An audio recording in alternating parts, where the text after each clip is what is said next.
Bonjour à vous, vous me connaissez, Jean Marron Carré, je vous accompagne dans votre vie amoureuse, coaching à distance et je vous forme si vous voulez devenir un excellent coach professionnel également à distance de chez vous par Skype.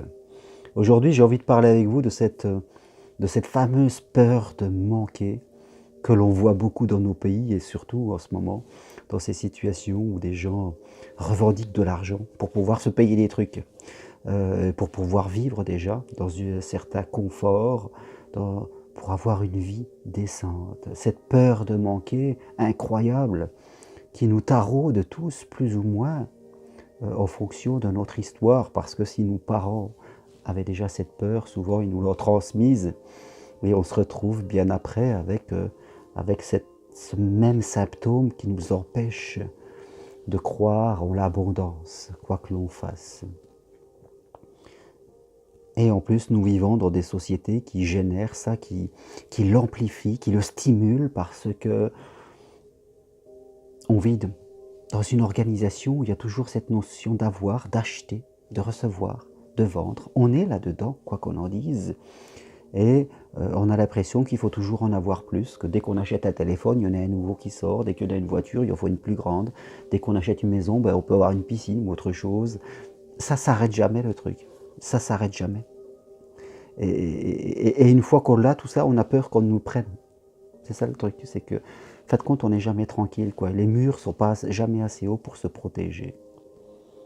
Et on peut commencer par se poser la question, de quoi est-ce que j'ai peur de manquer? De quoi? De quoi? Ne plus avoir à manger? Peu probable quand même dans ce monde où on peut manger avec pas grand-chose. J'ai plus de toit? Difficile quand même. Souvent les gens qui vivent dehors l'acceptent un petit peu et se désolidarisent des aides de la société qui est quand même là. De me retrouver seul, sans personne, plus d'amour, plus rien du tout. Pas évident quand même, je veux dire. Donc tout ça pour prendre conscience que cette peur souvent est complètement irrationnelle. Complètement irrationnelle. Et que je dirais que même s'il se passait quelque chose qui ferait qu'on perdrait un peu de confort, nous ne sommes pas, je dirais, sans rien faire, tétanisés sur une chaise, sans bouger. Nous avons de l'énergie, nous pouvons réagir. Oui, nous pouvons réagir, développer d'autres choses et nous en sortir.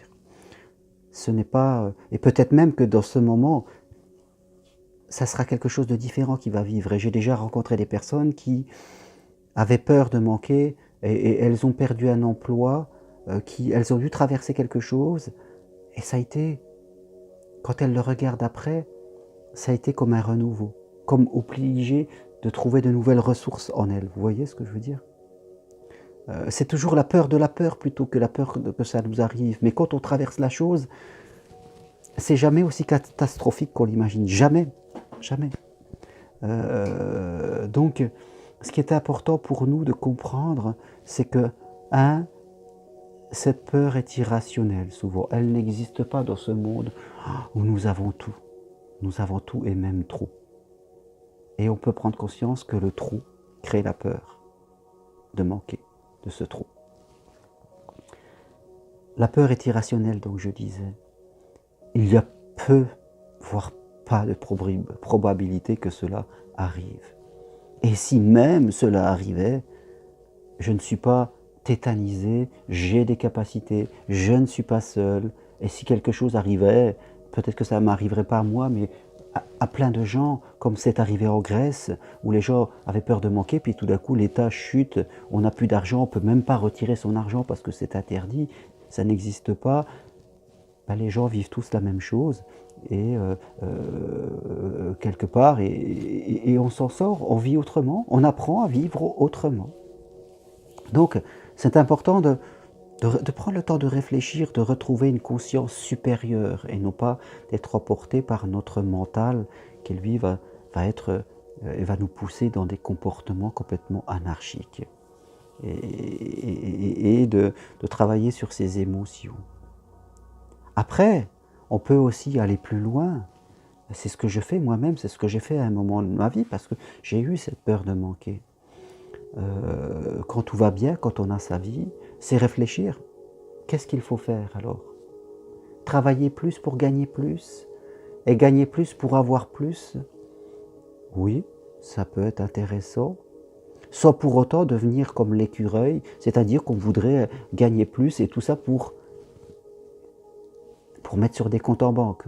Comme ça, pour faire des réserves au cas où. Je fais des réserves au cas où.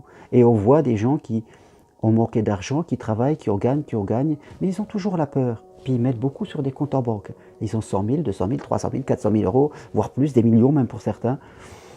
Et ils n'arrivent pas à combler la peur. Ils sont toujours là. Et ils savent très très bien que si par exemple demain il y a un krach boursier, ils ne pourraient pas aller chercher leur argent pour dire oh, moi j'ai de l'argent, vous n'en avez pas. Non, ça n'existe pas. Parce que ce n'est pas de l'argent, c'est du papier, ce sont des écritures. Et en Grèce, les gens n'avaient pas le droit de retirer plus de 10 000 euros, même si vous en avez 1 million à la banque. Vous ne pouvez pas, parce que l'argent n'existe plus. Vous comprenez? Donc, oui, je peux travailler plus pour avoir plus, mais pour vivre, pour élever mon niveau de vie, je dirais, développer mon pouvoir d'achat. Mais pas d'achat de matériel, d'achat de vie, d'achat de choses que je vais faire, que je vais ressentir. C'est ça qui est important. Ne pas travailler plus pour gagner plus et pour faire plus de réserves. On serait poussé par la peur et ça irait pas non plus. On serait poussé par notre mental et pas par notre conscience supérieure. Et une autre voie, c'est aussi de vivre plus simplement. Je ne dis pas de vivre plus chichement et de compter son moindre euro. On vous invite à boire un café, oui, oui, non.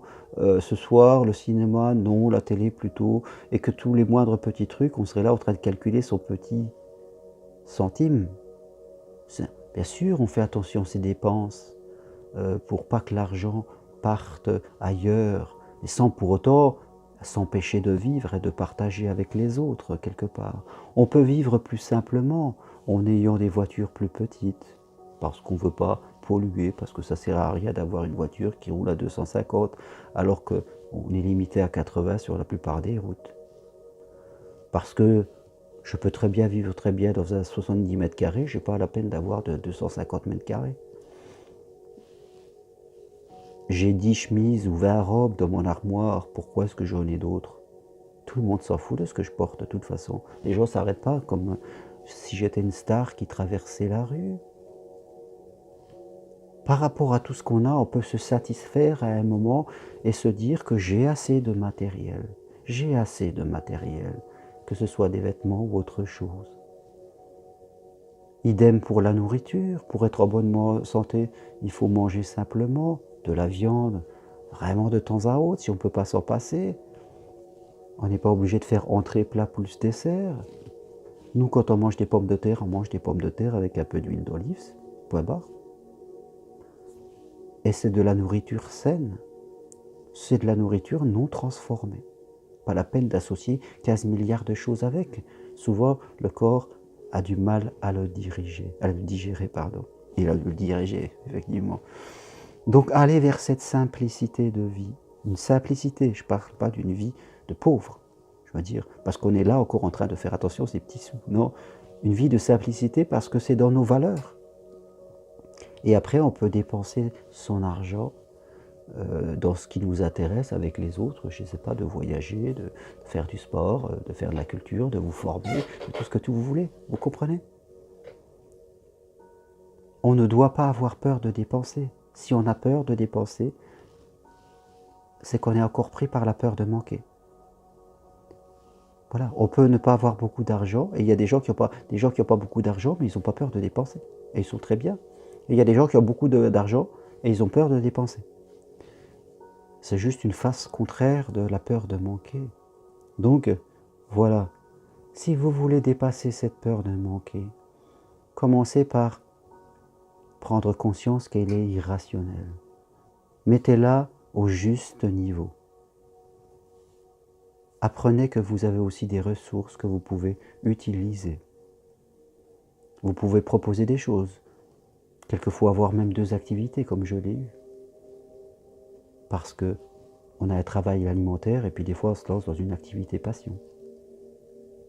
On peut gagner plus, mais pas forcément pour économiser plus. Gagner plus pour faire plus de choses pour soi, pas forcément pour avoir plus de matériel.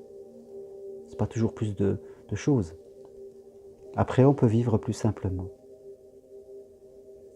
Se suffire de ce que l'on a, parce qu'on se dit à un moment, ça suffit.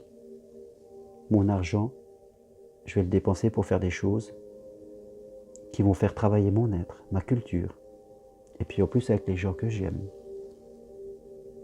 Et on développe la croyance la plus profonde, comme être habité par l'idée que, quoi qu'il arrive, je ne manquerai jamais de rien, parce que dans la planète, il y a tout ce qu'il faut. Manquer est une idée qui n'arrivera pas dans ma vie parce qu'elle ne peut pas arriver. Elle ne peut pas. Et quand elle arrive à certains, c'est que ils se sont arrêtés. Ils ne cherchent plus et se mettent en dépendance. Pensez à tout ça, réécoutez cette vidéo plusieurs fois pour vous libérer de ce poids. Apprenez à vivre plus simplement et plus richement de vie et pas de matériel. Et si vous voulez aller plus loin pour travailler sur vous, avec quelques séances d'hypnose, je suis là. Et vous pouvez m'appeler, on peut faire ça de chez vous par Skype ou téléphone. Idem si vous voulez que je vous forme. Toutes les infos sur mon site germaironparcari.com. Merci à vous et à très bientôt. Et appuyez sur j'aime si cette vidéo vous plaît. Au revoir.